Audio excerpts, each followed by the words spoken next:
So, as someone who literally just got into comics, don't listen to anything I'm about to say.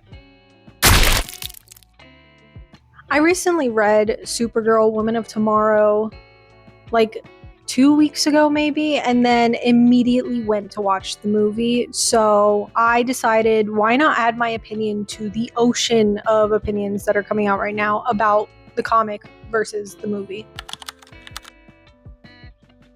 I'm gonna be honest with you, I really love both the comic and the movie. I don't know which one I loved more. I feel like I love them both equally and differently. So truthfully, I cannot tell you which one I liked better. I know, boring. I mean, obviously, reading always kind of hits harder for me. Reading always feels more personal to me, but I really loved the movie as well. I felt like maybe it was because I went to watch it by myself in the movie theater. I had no one sitting in the same row as me, so I had all that space to myself, and it felt very personal, like it would a book. So maybe that's why. I think I had the perfect conditions to watching the movie as well. So what we're gonna do here in this video is kind of talk about the differences in the comic and the movie. Just the ones I want to talk about, like Lobo being in the movie. One, have never heard of that character. Like I said, brand new to comics. And two, he was funny. I don't think it was a big deal. That difference, like, I don't care to talk about it. One of the main differences I feel that there was between the comic and the movie that I feel really drives all the other differences is Kara's personality. In the comic, she's very, I guess, hopeful, more optimistic. She feels a little more grounded and sure of herself. In the movie, she's very cynical. She's self-sabotaging, she's self-isolating, she is drunk. Yeah, saying that, I feel like if the comic, like Kara from the comic, was in the movie would not have been the same. I feel like the movie and the comic both did its own thing, and her difference in personality, or at least just what we see from her personality and what she chooses to show, really pushes the rest of the plot. And I don't know, I feel like I'm only making this because I've seen a lot of people argue whether the comic or the movie is better. In my humble opinion, I feel like they both work in different ways. I just feel like the comic and the movie show two different sides of healing, of dealing with trauma and carrying that weight, and just how that manifests in us, in a person, in who we become because of it. And I feel like that's not something that is just either or. I feel like both Kara from the comic and Kara from the movie can exist. I feel like it's two sides of the same coin. Just a disclaimer, I'm not in any way saying that this is the main message of the comic or the movie. This might be me projecting, but it's my video. I get to project. This is just kind of just my perspective of how I took it. So just saying that. Another really big difference was the ending that I've heard a lot of people talk about, where in the movie Supergirl unalives Krem, and in the comic she doesn't. I don't know. I feel like I said, I feel like the way that she is, what's the word? I feel like the difference in personality that she projects drives this decision. And like I said, I feel like both characters can exist at once. I feel like they can still be the same person. I feel like if comic Supergirl had a string of bad days or weeks, months, years, as you do have when dealing with trauma, healing is not linear. I feel like she can be in a place where she would make the same decision as movie Kara, and vice versa. I feel like if movie Kara had a really strong year of healing, she would make the same decision as comic Kara. You know what I mean? I don't feel like we pay enough attention to the actual trauma that makes Supergirl who she is. Not that she is her trauma, but who she becomes despite her trauma. And how part of her is just how amazing it is that she goes through what she goes through and she is the person that she is.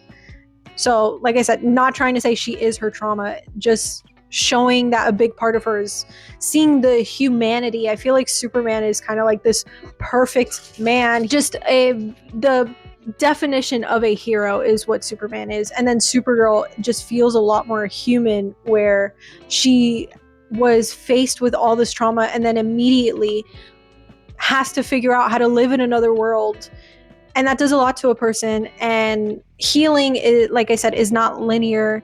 I feel like comic Kara or comic Supergirl also kind of feels like she's further into her healing journey, and movie Supergirl is like at the beginning, kind of like trying to figure out how to take that first step to really picking herself up. I mean, in the movie, she's kind of deciding, does she stay and just get drunk every day, or does she go back home to where Superman is, or home as in Earth.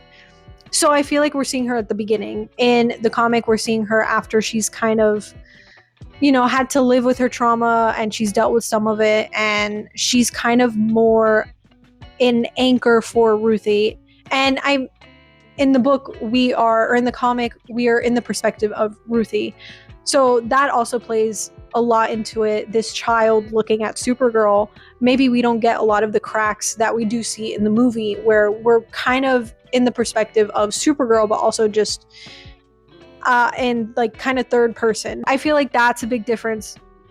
As to what I was saying about the ending, I feel like that anger can always come up, that frustration, especially I've seen a lot of people go back and forth about like, oh, they made Krem much worse in the movie than they did in the comic, and that's kind of like why she made the difference in decision. And it's like, hold on, he still commits G-side across the universe in the comic, and then you're telling me that these people that commit G-side throughout the entire universe draws the line at stealing young girls? I doubt it. So I don't think there's that big of a difference between them, the comic and the movie, of who Krem is.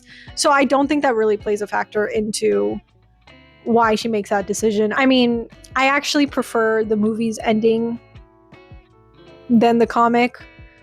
So, but I do see the significance in the comic and that ending, so I won't discredit that. It does kind of bring me to my last point of Krypto and his dilemma. In the comic, Krypto is fine the whole time. Supergirl just deals with that and lies to Ruthie about it. I don't know why. I haven't gone that far. But in the movie, Krypto is actually, his life is threatened. I am going to be repeating myself. I do think this has a lot to do with the difference in personality, or difference in how Kara's personality is projected. Also repeating myself about how I think in the movie she's at the beginning of her healing journey. I feel like it completely makes sense that she's kind of kept herself together and kind of tethered herself to Krypto. He is the last thing, other than that, I don't remember what it is, like a pocket watch or something. Other than that, Krypto is the last thing she has that is attached to her family and Krypton, her home. That is her companion as she's been dealing with this trauma after. So I feel like it is completely understandable for us to truly see her emotions, because I feel like you get a certain outlook when you're reading something, because you get, a narrator, you get the thoughts of someone, you get all these different things that you don't get in a movie. So I feel like it was a great way to show us how she's feeling, where she's at, how things have affected her. I feel like it was needed to really show that in a movie. I feel like it really gave us insight into her true feelings and her as a character. But like in the comic, I don't think we really needed that. I don't think that was the purpose. We get a lot through Ruthie's perception of her, and she kind of plays more of an anchor and a role model to Ruthie. Just how she kind of gives her wisdom throughout the comic and her journey with her, and her understanding of her rage and desperation. So we get it through that. So I don't think we needed that through Krypto actually being in danger. But yeah, this is going to be a little short video learning how to do those. That's all I really wanted to talk about. I feel like I can't really compare books and comics and manga to like a show or anime or movie. I feel like all of these mediums are completely different and you can't really compare them. Every single medium has its own way of portraying emotion and telling a story and building characters. So I'm not mad at the differences. I feel like the movie needed to make differences to have its way of portraying emotion and building characters and telling a story. So I absolutely loved it. Hopefully I didn't step on any toes. This is my first time giving like my opinion on something, especially comics. Again, I do not want to be accused of being a LARPer. I am not. I'm admitting I'm very brand new to comics. Very, very, very brand new to comics. So I don't mean to step on anyone's toes. But yeah, that's all I wanted to say. Thank you guys so much for watching this. Let me know if there's anything else you think I should read as far as comics. Brand spanking new, have not read that much. Really trying to find more. Kind of sticking to DC right now. So if you have any DC recommendations, let me know.